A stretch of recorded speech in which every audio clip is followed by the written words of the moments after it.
Okay, I see it at 11, so I will kick us off. So a very warm welcome to you all on behalf of LGB. My name is Simone Westerhuis and I'm Managing Director at LGB Investments. And I'm really pleased to be the host of today's event, which is Decoding Debt. So the goal today is to discuss the bond markets, inflation, credit, and where investors should look for greater returns. So I'm really delighted to have our main speaker with us today, Theodora Zemek. Theo has a long career in the bond markets. She started as a salesperson. She was just telling us earlier in the 80s at Lehman Brothers, and then became a fund manager. She set up the global bond team at M&G and launched the first UK corporate and high yield bond funds. She also worked at New Star and became global head of fixed income for AXA Investment Managers.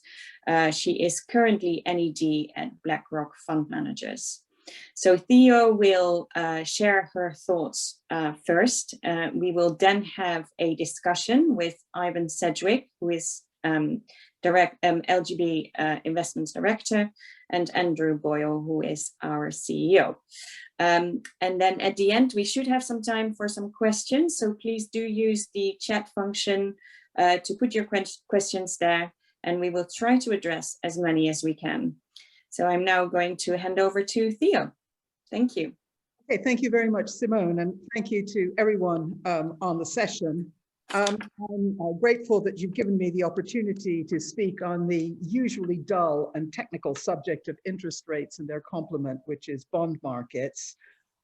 We tend not to get invited to a lot of parties because we tend to be quite boring, but we happen to be having a moment. And I was reminded of F. Scott Fitzgerald's The Beautiful and Damned, in which the Yale arts student is sent for his first job on Wall Street. He's sent to the bonds department on the grounds that US treasuries are always at 6% and nothing happens, and he can go out to lunch and he won't cause any damage.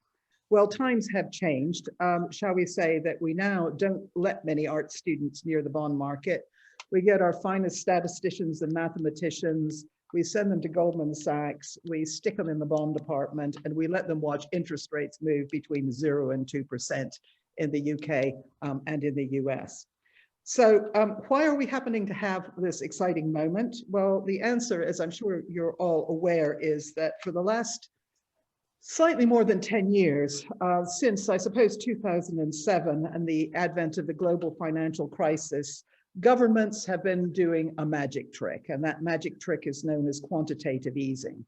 Basically, what they've been trying to do is keep base rates low so that the economy can keep chuntering along at a reasonable rate.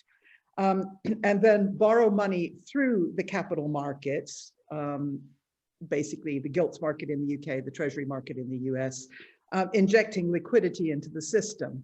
But of course, those of you who know that increased supply usually leads to a drop in price, they need to do something to make sure that demand is artificially propped up as well. And so quantitative easing has come up with a great idea that once these new securities are issued, the central bank or the treasury go in, buy them back, thereby reducing the interest rate and keeping the price propped up. What this means is that basically the whole supply-demand issue has been avoided. Interest rates are kept artificially low from the overnight rate out to 30 years. And the economy keeps grinding and churning along despite the underlying problems. But to add to that, given that times have sort of deteriorated with the advent of COVID, the governments have had another sleight of hand up their sleeve, and it is that they've been doing exactly the same thing with corporate debt. In order to keep interest rates low in the corporate markets or the bank markets, as well as in the underlying government markets, they have been putting reasonably good quality bonds and corporate debt on their books. So basically, a huge amount of securities have been taken out of the market and propped up in the interests of keeping interest rates low. So interest rates, as I've said, are deliberately kept artificially low, and they've sometimes gone negative. That is true in the UK in the Treasury market out to 5 years, as it is in the banking market in Europe. And this has been a bit of a disaster for those savers and people who need income and some form of interest to keep their lifestyle going. Now, that said, keeping interest rates artificially low has been a boon for other investors. It's only the cash savers and those needing income who have been sorely penalized. So what people have been doing is buying anything that they can, no matter how risky it happens to be. So corporate bond and gilt prices have, of course, gone through the roof. Property and buy-to-lets have gone up as well to a meaningful amount. Perhaps not in central London, but certainly in the rest of the country. I see Wigan has got the highest price rate increase of any place in the UK. Pension fund values and liabilities have gone into the stratosphere, which has been a real problem, for example, for the universities and a lot of corporations. And basically, there has been a profound shift from income investing towards investing for capital growth. Basically, quantitative easing has fueled an asset price bubble and increased the divide between the haves and the have-nots. But you could look at it in a slightly different way. Low bank rates and low returns from traditional savings products and from traditional interest-bearing securities mean that investors have just had to get involved in taking greater risks and managing their portfolios in a different way. So they've rushed out to buy equities, particularly tech stocks such as Tesla. Emerging markets have had a fantastically good run, particularly China, which I know isn't officially an emerging markets, but I find it hard to look at it otherwise. Property, gold, and commodities until the last couple of days have had a fantastic run. And of course, there's been Bitcoin. And if you want to know the sort of absurd levels that the markets have gone to, look at pedigree dog prices, or in fact, look at mongrel dog prices, because that's what cockapoos and these other breeds are these days. You go on to Pets for Homes and they start at about 2,500 quid. And look at vets costs, they too have gone through the roof. So although inflation in the economy is at large is very low, asset price inflation is actually very meaningful. Markets are volatile, and basically there is one section of the population that is benefiting from this. So the question is, as we come out of COVID, can the magic continue indefinitely? Well, I don't mind saying that I actually have a great deal of difficulty getting my head around the quantitative easing system and trying to figure out whether debt actually matters at the end of the day. But even though there are a large number of economists who say that it can carry on and that actually all of this is meaningless, call me old-fashioned, I have my doubts. Now, I'm not going to be a terrible doomsayer and say that, the end is nigh. I think this can carry on for a while, and there is, to be fair, good underlying demand for many fixed income securities. The population is aging, people like income, pension funds need it, life assurance companies, etc., need them. However, we're in the valuation levels of pretty airy-fairy stuff. The system is rigged, and it is quite an intellectual gymnastic for me to understand how this plays out with a particularly happy ending. And as I was tossing this over, I was reminded of a film that my son particularly likes, and he's one of these people who would prefer to watch a film over and over and over again rather than risk seeing something that he didn't like as well as his favorites. And this particular film, which is actually pretty good, is called The Prestige, and it has a number of actors, but one of them is Michael Caine. And it's about a series of magicians and how they pull off their tricks. I am also pleased to say that Tesla features in it. And Michael Caine explains what the deal is when you pull off a magic trick. And he says, making something disappear isn't enough. You have to be able to bring it back. That's why every good magic trick has a third act. the hardest part, and we call that the prestige. So what I'm talking about today is the prestige for the central banks and what that might mean for us in today's circumstances. So since the Bank of England has magicked away most income and interest by its policies, how is it proposing to return to a new normal? And how can you bring back the interest rate canary from the monetary coal mine, just as the economy possibly begins to spring back to life? I can tell you one thing, I think it's certainly not going to be easy, and the consequences in the short to medium term are potentially quite scary. I've done some slides. I've done one on a few bond basics. I'm going to skip over it. It's just a crib sheet for those that are uncomfortable with bond terminology. And I'm going to move on to why we should actually care about this, why we should be caring about bonds and bond markets. First of all, bonds are a critical instrument of monetary policy, and they're keeping the government, our government, the US governments, and the European government afloat. I'm going to confine my remarks mostly to the UK market, but obviously the US market dictates a lot of what is going on in the UK as well. But I won't get involved in Japan or Europe in particular, just because I think that the examples are fairly clear in the UK, and that's what affects us the most. Bonds dictate the interest rate structure and borrowing costs for corporations, mortgages, and property deals. So any transaction we do will no doubt have a bond element to them. They dictate the value of pension pots, pension liabilities. They determine the pricing on insurance policies and pension contributions. And of course, as I've said before, they're the best way of generating a regular income, which is vital to pensioners. But most importantly, I think it's worth bearing in mind that even though you may think that these are arcane and rather silly, low-yielding things, you actually probably own more of them than you actually think. A lot of you will be familiar with corporate bond funds, high-yield corporate bond funds, gilt funds, and money market funds in the unit trust market. These are very popular products. They've been sold pretty well to a large number of retail investors. On the whole, they're pretty well managed. I've seen some of the results for the first quarter of this year, and they're not as bad as you might imagine. But that's basically because these tend to be managed actively by pretty savvy investors who have as many doubts about the market as I do. So in fact, if that happens to be where you're positioned, you're probably doing okay. However, if you have a defined contribution pension or a save as you earn pension plan, those tend to have an increasing proportion of long-dated gilts the older you get. You also find that gilts are prevalent in balanced funds and managed funds in the unit trust market, and new products called life plan funds, which are being touted quite heavily in the pension market, also have large quantities of long-dated gilts and corporate bonds.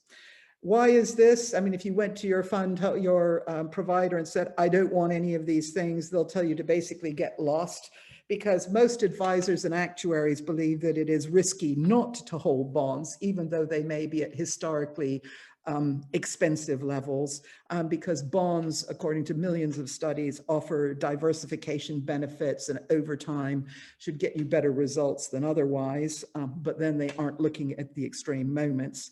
And secondly, and possibly more importantly for today's markets, bonds feature rather secretly in a lot of different benchmarks. And there are benchmarks and target benchmarks in unit trust funds. They're slightly different things. And if companies are trying to get the best of all possible worlds, they'll almost always have some form of bond in the benchmark, which means they'll probably have to have it in the portfolio. So I'm not going to go on. I was thinking of giving you a lesson, and then I thought I should give you a bit of a break on how it is that bond fund managers decide whether there's value in a market, whether it's cheap or expensive. But I think it's best if we pass over that and we move on to the chart, which is up on my screen, certainly, and possibly on yours, which relates to US government, UK government yield curves. Now, in fact, we do have a system of valuation, and what is happening before we get to this chart is that all of the determinants, the macroeconomic determinants, the valuation metrics, the sentiment qualifications and the technicals, which are all the rinky-dinks like quantitative easing and, you know, what insurance companies have to buy and what's the most expensive to deliver, etc. All of those sorts of things are giving you some immediate and clear conclusions. First of all, that the macroeconomic and value framework for bond investors at today's level, even though they've moved upwards, is not good. No real value is there in either governments or investment grade corporate bonds. Secondly, if you're investing in bonds, particularly long dated ones, you're doing it pretty much on a wing and a prayer, unless you're matching liabilities. And that is because the only thing that's propping it up is sentiment and technicals, and sentiment is getting a bit nervous and the technicals are beginning to go in the opposite direction. You're not being paid to take either interest rate or credit risk. And even in the world of differing government bonds, ECB policy in particular means that countries like Italy and Greece are being bought back on quantitative easing, and so their yields are not a great deal different from Germany and Holland. So whereas they might be as much as 6% higher in more reasonable times when their economic prospects are being evaluated, right now it's kind of all the same thing. Central banks are also buying corporate bonds, so the yield margin there is compressed. However, what's known as high yield bonds or junk bonds are pretty much unaffected by central bank purchases. And a demand for yield, however, means that these too are in high demand and they're quite expensive. But basically, whereas on a 5-year government bond, you are getting 0.1%, on a junk bond fund, you would be getting a yield of probably 3.5% for securities of the same maturity. So that looks quite exciting. We get out of bed for that sort of thing. So as I've said, the only thing propping up the markets are the technicals and, to a degree, sentiment. So onto the yield curve, which is on your screen. And this is a demonstration of how sentiment is deteriorating. The blue yield curve shows where instruments were trading at the end of the year. The red yield curve shows where they were trading last week. And you can see that the long dated securities have risen in yield by about 50 basis points, and the 1-year ones have gone maybe 0.1%. So between 1/10 and 0.5% of interest. Doesn't sound like a lot, but basically it is a lot when you actually happen to own these securities. What this means for investors is that corporate bonds and under the 10-year area have returned between -4.4% and -3.8% in the last 3 months.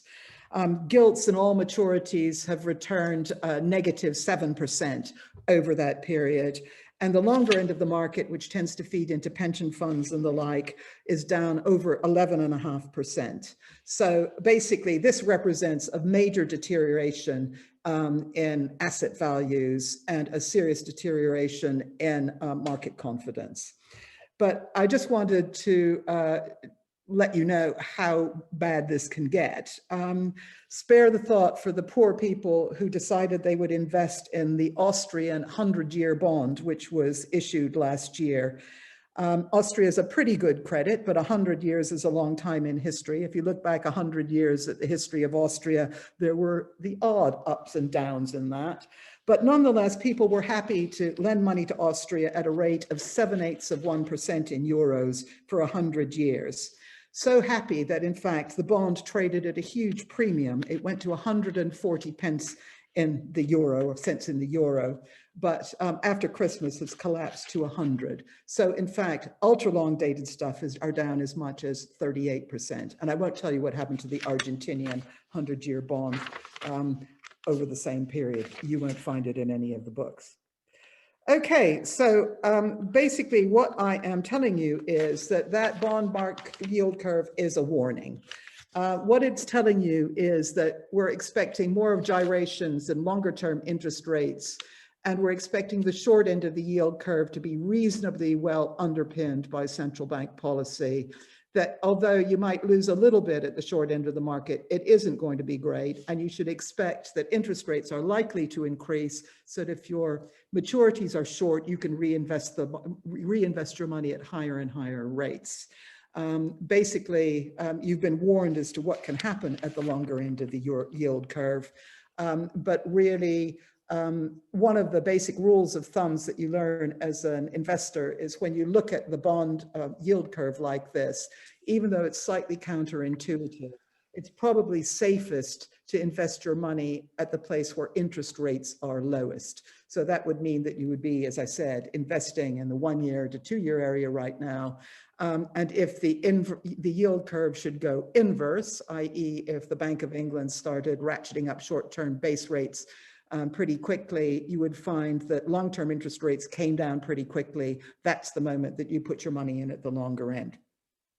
So I'm coming to my conclusion. Basically, will the bond market correct, and by how much? The answer is, I think it will continue to correct, but I don't think it's going to be a huge amount. Market participants are now seeing inflation as a greater threat than deflation. But there's a considerable debate on the subject and a generation gap in the attitude. The Bank of England has helpfully come out and said that they think that there's a 33.3% chance that inflation will be below zero in the next year or above 4% by the end of next year, which is a pretty wide band. But that means that our options are that we'll either be seeing negative interest rates, which I think are unlikely, or inflation above 4 means rate rises. However, can the UK afford a meaningful rate rise? The answer to that, I think, is no. So we have 5.5 trillion outstanding public and private debt. It's 270% of GDP. That's mortgages, gilts, and everything in one big pot. And the effect of quantitative easing has been to shift great quantities of debt from the long-term fixed low rates at the end of the yield curve to short-term variable ones. So that if interest rates were to go up, if base rates were to go up by 1%, that would add 55 billion annually to our debt service bill. And so if interest rates move too much, our public service finances will be absolutely hammered. So at the end of the day, QED, I think that the Bank of England is still somewhat in control of the direction of interest rates. And I think that we're going to be stuck there with quantitative easing for a period, quite a long period. I think that inflation is more of a threat than the Japanification of the US economy right now. I'd be willing to put a bit of money on that. Will the Bank of England turn a blind eye to a degree of inflation? Well, it's not supposed to do that, but I think what it might consider doing is widening the target inflation bands as we suck it and see and come to understand what happens with the removal of furlough, what happens with the economy when it bounces back, perhaps on a coiled spring. But I think we're in for a very difficult time. And if we were to move to a more reasonable, logical interest rate structure for a modestly growing economy, I think you would expect to see gilts yielding something like inflation plus 1%, i.e. 1.5%, 2% plus another percent, which is 3%, which means a lot of deterioration in bond prices. So I'm going to cut it short there because I think I've run over, but I would be happy to correct any errors, address any questions, or listen to any of your comments. Thanks very much, Theo. That's rare to have, I think, three historians on a financial panel, but here we are. Taking a very long view, the last period when the UK government had this sort of level of debt problem was the decades after the war. When it also managed to, in rather different ways before quantitative easing was thought of, to depress rates. So essentially, in order to avoid debt service getting out of control, there was a huge incentive, and I think you've alluded to this, to the government to depress rates at the cost of savers. Mm-hmm. Is that a fair way of looking at it? Well, I think it's a fair way of looking at it. And for those of us who are of a certain age, we also know that there is put it this way, pensioners are in the in the hairs of the gun because it's been viewed that they've had an easy time, and this affects pensioners the most. So it's one way of doing a pension grab without actually doing anything on paper that is going to be front page headlines. So yeah, I think that's a fair assessment, and we should expect to see some form of inflation eroding our savings, eroding the value of the debt that the government has accumulated and has been doing. And so we need to be careful. But there are a lot of people who would disagree with us. My son, for example, who's 25, and two of my former trainees who are now in their late 40s. So. Yeah, so you referred, or you alluded to, a situation where you essentially have forced buyers of the debt, which depresses the price. And you touched on the way that that affects the institutions. I remember you saying, I think when you were at AXA, that the one thing to beware of in bonds was any sort of index fund, because you ended up exposed to the people who needed the money most, who were the people who you should least want to lend money to. Would you still take that view? Yeah, we used to call it the reprobate filter. We tried to build a sort of index fund because they were very popular and cheap. Well, I wouldn't say it was an index fund because we wanted to outperform the market. And funnily enough, it did seem to do this. And we put a couple of filters in. And one of them was that if you filtered out borrowers who were borrowing at a faster rate. So for example, I mean, if you look at an equity market, I'm not explaining this very well. If you look at an equity market and you have a stock that is going through the roof and taking a bigger and bigger proportion of an index, that tends to be viewed as being a good thing because there's faith in the company. It's got something going for it, you know, whatever valuation basis. But in the bond market, if something like Italy is becoming a bigger and bigger proportion of the index, it means that basically they're borrowing and borrowing more money. Their macroeconomics are looking worse and worse. And yet you're being forced to buy more and more of it. And this is what seemed to be particularly perverse about things. So yes, there's an awful lot of that. There's an awful lot going. Or indeed the banks as a sector before the financial crisis, who became bigger and bigger components, which drives one towards a situation where actually at the moment, where QE is affecting not just government bonds, but also corporate bonds, that pretty much anything which is listed and trading is I suppose what one would call a crowded trade. That the likelihood of finding value in anything that is being hoovered up either by pension funds who are forced buyers because they're forced to match liabilities, by governments who are trying to keep the whole rickety show on the road, or by index funds, are inherently things that one ought to be at least a little bit distrustful of. I mean, is that a fair characterization? I think you should be, very distrustful. But equally, there are some securities or borrowings that do escape the net. So high yield bonds, I mentioned, of course, they're expensive. Yeah. We're looking for it. There are packaged products. There are outstanding loans. I mean, funnily enough, if you actually go out into the world and you sit there and you think, oh, wouldn't want to lend money on these things, but hey, I'd sure as hell borrow. When you actually go out and try and see what it costs to borrow, it's actually rather more expensive than you think it might be. Car loans, 3.5% to 6.5% I've seen. I was told that a couple of mezzanine property deals were done in the 15% market. So stuff is all over the place, and there's pockets of stuff that is escaping the tentacles of the central bank, but it's quite hard to find.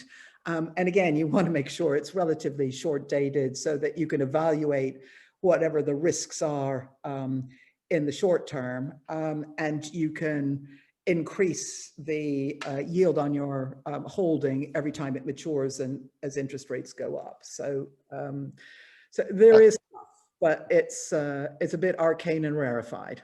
Andrew, do you want to cut in there? Well, I thought it might be useful for me to add a perspective on credit spreads because you were talking about borrowing costs, and so that feeds into what's happening in the corporate bond markets.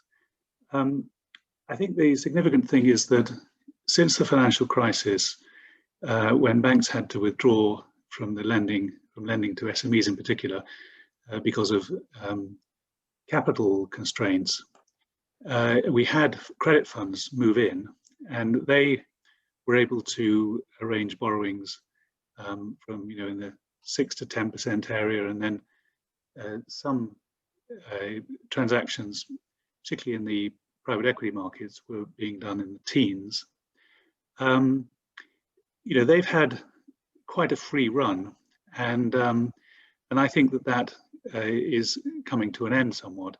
It's not because the banks are in a position to lend. In fact, banks have new problems to think about. Their capital positions are stronger, but I think that they are very concerned about simple things like, well, simple things, but operational matters such as closing branches, also closing offices now that they have discovered people can work from home, and they also have IT, legacy IT systems that they want to replace. So if you are a senior manager at a bank, you are not thinking about lending. That is not your day job. Your day job is operational and resource allocation. So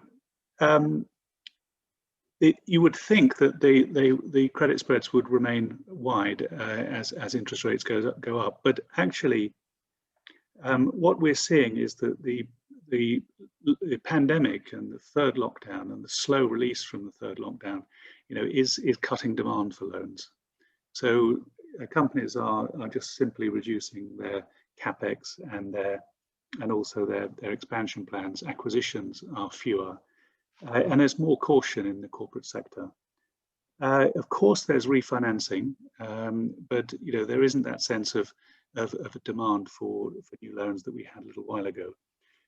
Also, another factor, of course, is CBILS, which the government loan scheme out to 6 years, and so far more than 20 billion has been lent, and this has crowded out quite a lot of private sector lending, and so when you put these things together, you find that those credit funds that I mentioned that were wanting to lend in the teens and in the high single digits are struggling to find transactions, and they're beginning to change their investment criteria.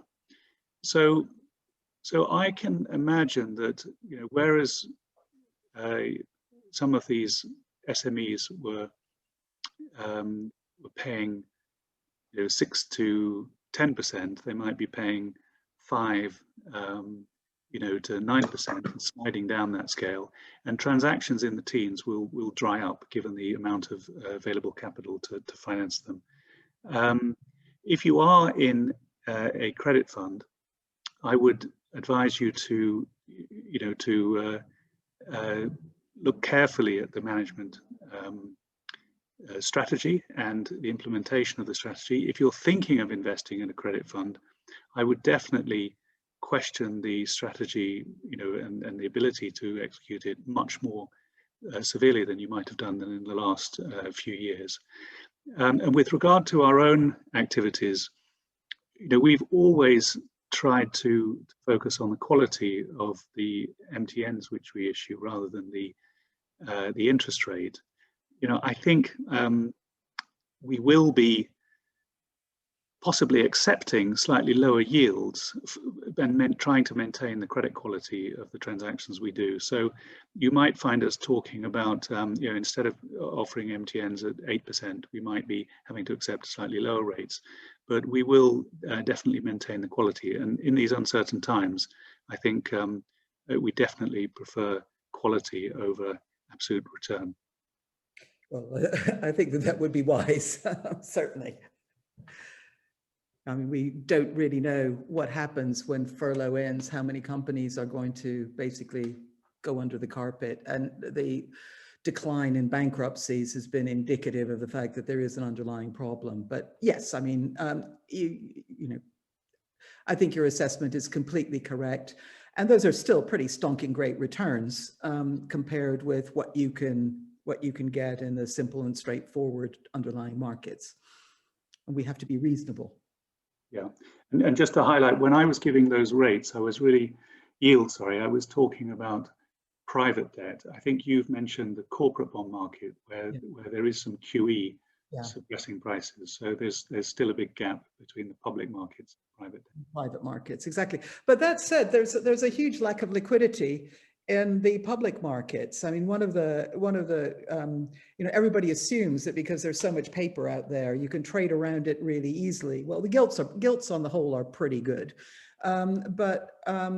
Basically, banks are so reluctant to take anything on their balance sheets that your bond trader, rather than screw up his positions, is going to go and disappear for a very long lunch, rather than accidentally take something on board that he doesn't really want at the wrong price. So, in fact, every time that there's a ruction in the market, liquidity is one of the first victims. So that gap between private debt and public debt is not justified on the grounds of liquidity anymore, because liquidity is pretty variable.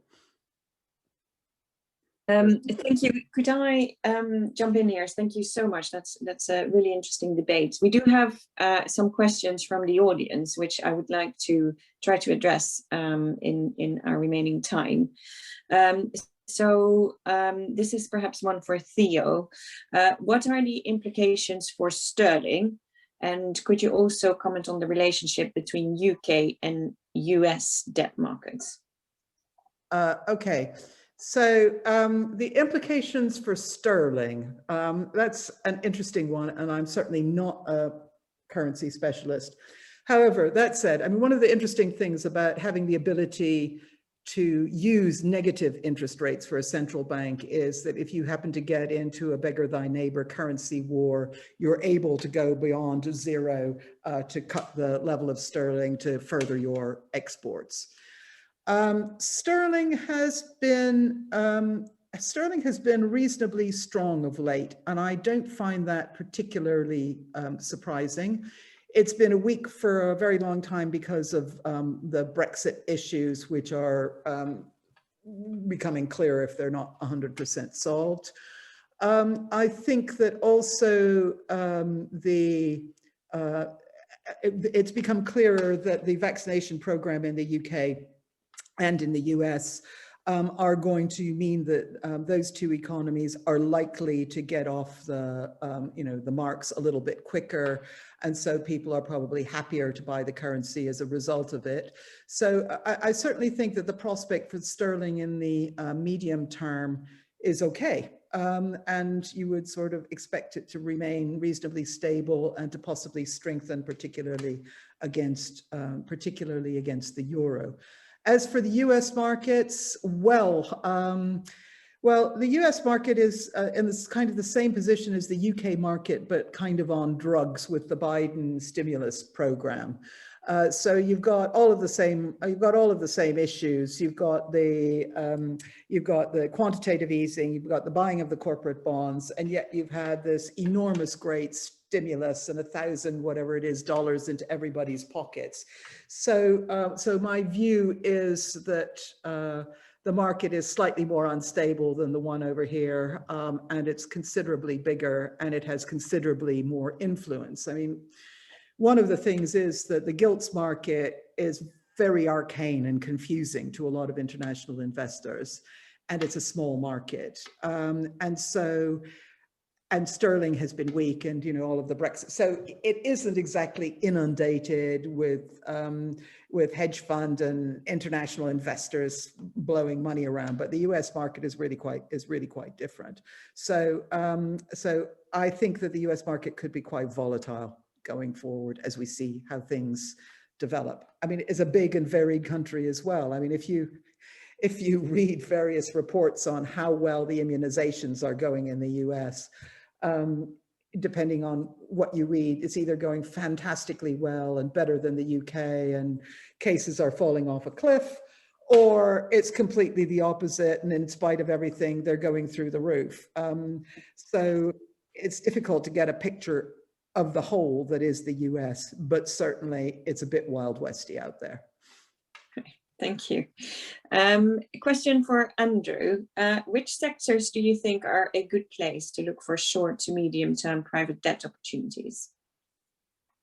Well, I think the first obvious comment is that you know, certain sectors have been really undermined by the pandemic. Obviously, leisure, retail, hospitality. And so I think that on the one hand, we should be extremely cautious about those. But on the other hand, there might be opportunities to invest in those sectors at an appropriate price.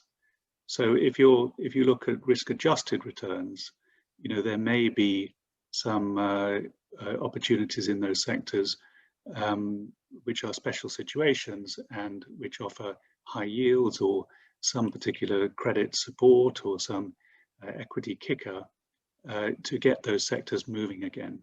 So I don't think that that's appropriate for a passive portfolio where you're just investing money to gain income. But if you are talking about private debt, looking at the best risk-adjusted returns, then the brave or the entrepreneurial after every crisis go looking exactly at the weakest parts of the market.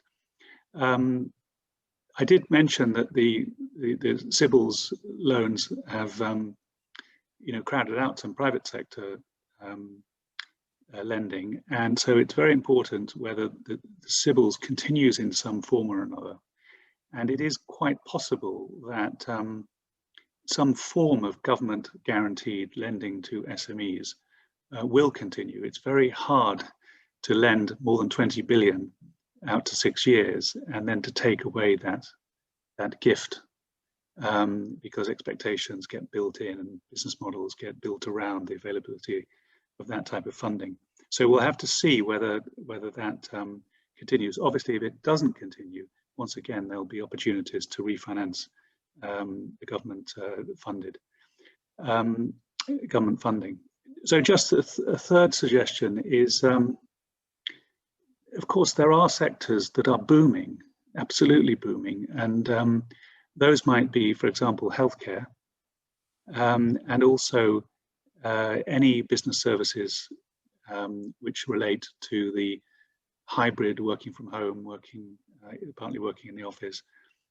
Also, even some sectors of the property market where they're taking advantage of the demographic shifts as people also find they can live in different locations. So I think those areas, you know, we shouldn't think it's all gloom and doom in the economy. There are some sectors which are looking for funding for expansion reasons. Now, in those sectors, the underlying asset quality or the underlying collateral may be less certain, but it might be possible to invest in you know, the healthcare sector, you know, with a sense that there's strong underlying demand, and I think there will be some debt funding you know, available. A slightly related question we've received here. Could you or the panelists talk about the change and erosion of covenant strength in the corporate bonds in general and SME loans in particular? I don't know if anyone wanted to take that. Well, what we need our colleague Dan Lawson on this. He was on the last seminar, but sadly missing today. So we maybe we can get him to answer that question. But I think just going back to what I was saying about the credit funds over the last few years, one reason why credit funds have been able to, you know, gain returns in the teens is, you know, partly because they've had huge sums to put to work while the banks have been pulling back, but also because they've been very covenant light. And so I think that it's a natural process as markets you know, as there's money to be put to work, covenants in a competitive nature, covenants become lighter and lighter. Then you have a big crisis and the covenants tighten. It's rather like insurance policies, and you know, there's a cyclical nature to them. Grandmother's footsteps, isn't it? Yes, exactly. So I think that the difficulty in covenants is that those relating to you know, levels of sales and profits relative to you know, the interest coverage or gearing ratios have been, many of them have been blown apart by the impact of the pandemic. So I think has been an awful lot of forbearance, and I think that will require some consideration as to which covenants are sensible for the business environment as we emerge from the pandemic. So that's perhaps yet to be seen. Great. Well, I think we really only have time for one more question, and I think this is a question for Theo. Theo, you mentioned you expect interest rates to rise, and at the same time, the public debt burden means the Treasury can't afford this. Where do you expect interest rates to go in the next 12 months? And how can the Treasury and the Bank of England pull off this third act? Or is that impossible?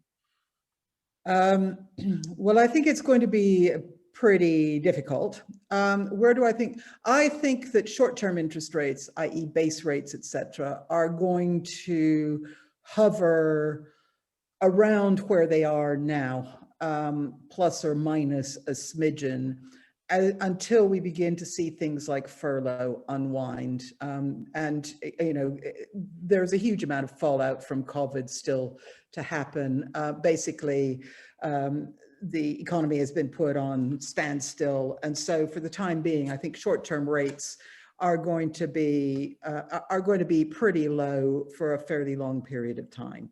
But that is not going to stop the bond market vigilantes or long-term bond investors getting incredibly nervous about inflation creeping into the system if we get better than expected economic numbers, and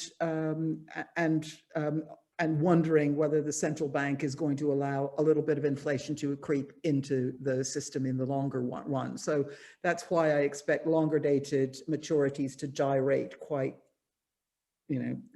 spectacularly, or at least meaningfully, over the next few months. I know this sounds like a very unhelpful answer, but it does strike me that we could face all of the above. We could see some really awful economic news as companies go to the wall after furlough and, you know, loans get pulled and whatever. We could see winners coming out of this. We were talking about sectors that were good. I've got a friend who's been doing a lot of legal deals in logistics. Basically, anything to do with logistics is going absolutely through the roof, and they're having a field day. So we could see deflation and disaster in some sectors. We could see rising phoenixes from other sectors. We could see, we could see inflation in some places. And I think the bank is going to basically just try and suck it and see for as long as they can do it, and do as little as they can to let things unwind as naturally as they possibly can. And it's worth bearing in mind that actually there are natural buyers. I'm not sure that there's natural buyers for trillions and trillions of debt, but there's a fair amount of natural buying in the insurance industry and the pension industry, and the demographics are behind it to offer some support. But that said, I would expect a year out from here for interest rates to drift up, probably 1.5%, something like that. And longer dated bonds, I'm saying 3-ish%. I could be wrong, but hey, put my neck on the line. Sounds like we should do a similar webinar next year and see where we are, because we're in for a little bit of a ride, I think. Yeah, well, so yeah, great. Exciting. Well, thank you all so much. Thank you to the panelists, particularly thank you to Theo as our guest today. Very much appreciated. If there were any questions you still wanted to ask, please don't hesitate to get in touch with one of us at LGB. And otherwise, I wish you a very good end of the day. Thank you.